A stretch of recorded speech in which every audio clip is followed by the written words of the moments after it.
We have quite the unsung hero out here today as Majespecter shake things up post-Terminal Revenge. Call 40.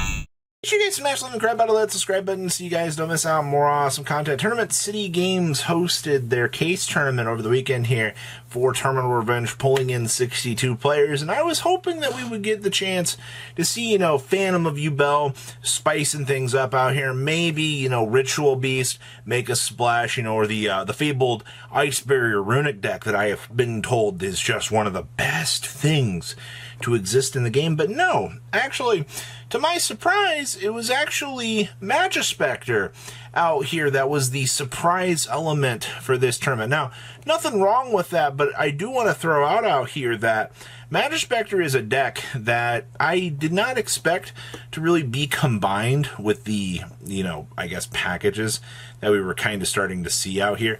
Nothing wrong with that, but in terms of your developments in the meta, you got to appreciate what this deck is trying to do. We also had a Dragon Link deck out here, which I'm not going to lie to you, I did not expect Dragon Link to be another one of these decks kind of entering into the arena out here, trying to mess things up along the way. I mean, good stuff for that. Now, we also had some actual, good old pure Snake Eyes. There's nothing wrong with still seeing that. You had 2 pure Snake Eyes and 2 Tempai Dragons. Yeah, that's the pretty standard stuff that you want to see out here. But we also had we had the Fire King variants showing up out here and also making a splash across the board. So overall, looking at the way that this tournament was, I mean, you also had a Runic Sun player present in the top cut. I think this is pretty representative of your meta.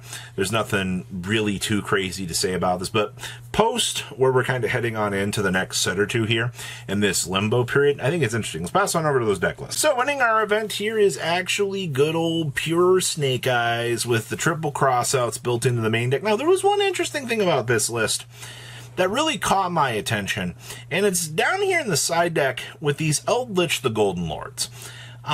We've seen the Golden Lords show up a little bit as a tech choice, but it's not been a huge one. Some decks will try it out and go, hey, this is kind of spicy. We can use this to eat off something and then put a body on the field. It's kind of the thing that you want to use it here for. Also, 3,500 can be a challenge for your opponent to deal with. So I think this is the first time I have seen this built into Snake Eyes in quite some time, and I do think that that is a really cute tech choice to kind of have the Golden Lord actually showing up out here. Just got its lost art, so maybe that's the reason why they chose to play it, walking over the corpse of the other Snake Eyes players out here. Next up, oh man, it's Tempai Dragons. So your choice of hand traps, you got the double Veiler, the double Mourner, the double Ghost Ogies. We opted for 2 copies of the Fenrir, which I think is fine. You do see the 2 Lightning Storms with the Feather Duster built in the main deck. And of course, the triple Droplet. Okay, that's all pretty standard stuff here. I do see we did still play the Pyro Phoenix, or the Raging Phoenix combo for this. A lot of people have kind of cut this. It all just kind of comes down to what your localized environment is going to be doing. But for this build, it did actually work out. And of course, triple Heat Wave, triple Crossout on the side deck. And we still do have the Quackimero Drago showing up down here as well. So all of the exceedingly standard stuff that you do want to see all kind of packed into your Tempai Dragon deck. Third place, more Tempai. This one doesn't have as much of the sauce as we had in the previous list, though you do see the Fenrir and the Unicorn doing its thing. We also do have the Birth. All right. Well, we are playing the double Ogre, the double Moonlit Chill, and we're actually main decking 2 Nibiru. Honestly, for a case tournament to actually be messing around with, ratios and the fact that, you are tossing in things like this, I do think that that is workable. And of course, down in the side deck has been Skill Drain. I think it's one of the scariest things that you can get away with this deck is the fact, you're packing in these skill drains into this deck. And those skill drains just grind your opponent to such an unfun game state that it's actually kind of crazy just to kind of think about what we're able to achieve with this. So, good news, everybody. Same old Snake Eyes, different day. I love to see it. Oh, hey, we have more Tenpai Dragons. Wow. So your top 4 was just littered with the most standard decks in the whole wide world. Okay, that makes sense.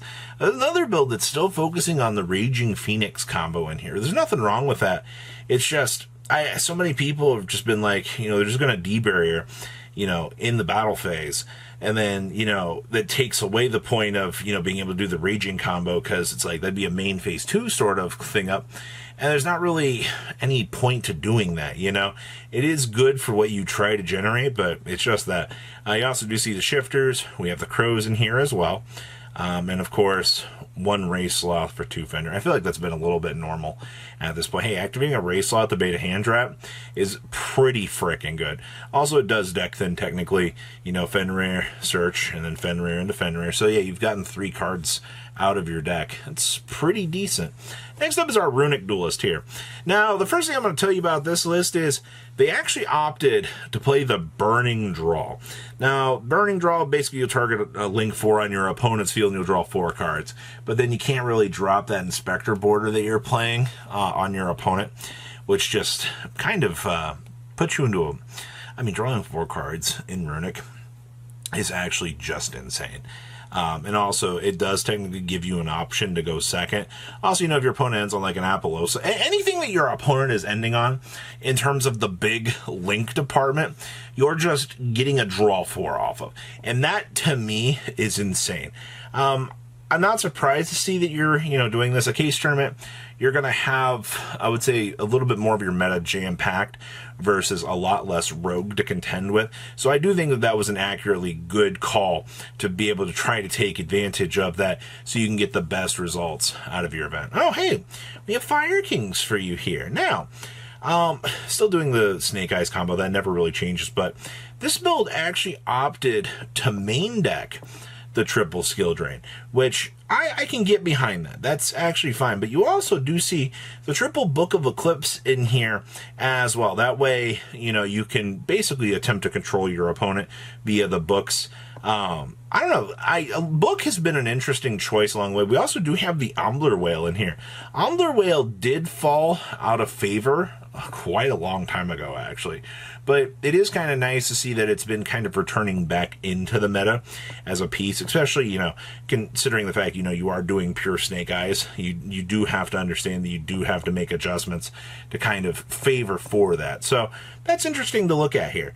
And of course, we have mind controls, econs, a lot more of the standard stuff that you're used to seeing out here. Okay, good stuff. And next up here, Majespecters, super heavies. So this is actually really cool to see. I'm very happy to see that this 60 card pile had the chance to make a good showing here, because monster pile decks like this, especially with Ties of the Brethren in here, you don't really see people approaching, the fact that you can take advantage of all these Majespecter stuff, set up all these interruptions that are untargetable, a lot of the annoying things that this deck kind of can pressure in the meta, and the fact that you've also got the Mystical Fairy Euphoria down there as well as an option for this.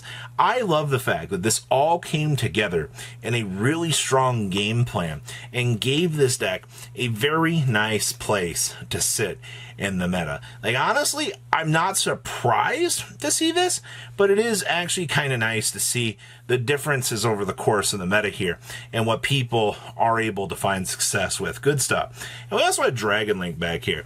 This Dragon Link Duelist actually was main decking triple evenly matched, and honestly, having some going second cards in your deck to be able to upset the current meta is not the worst thing I have seen. Actually, I like this a lot. Being able to have those cards as maybe like a necessary clutch to make sure that you can control everything that your opponent might be swinging at you is going to be very, very important.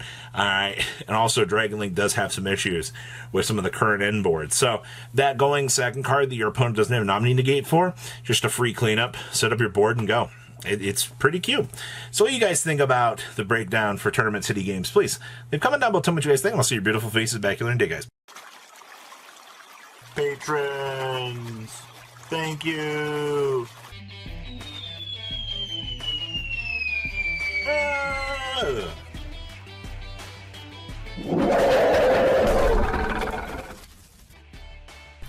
Thank you so much for watching. Check out these other videos.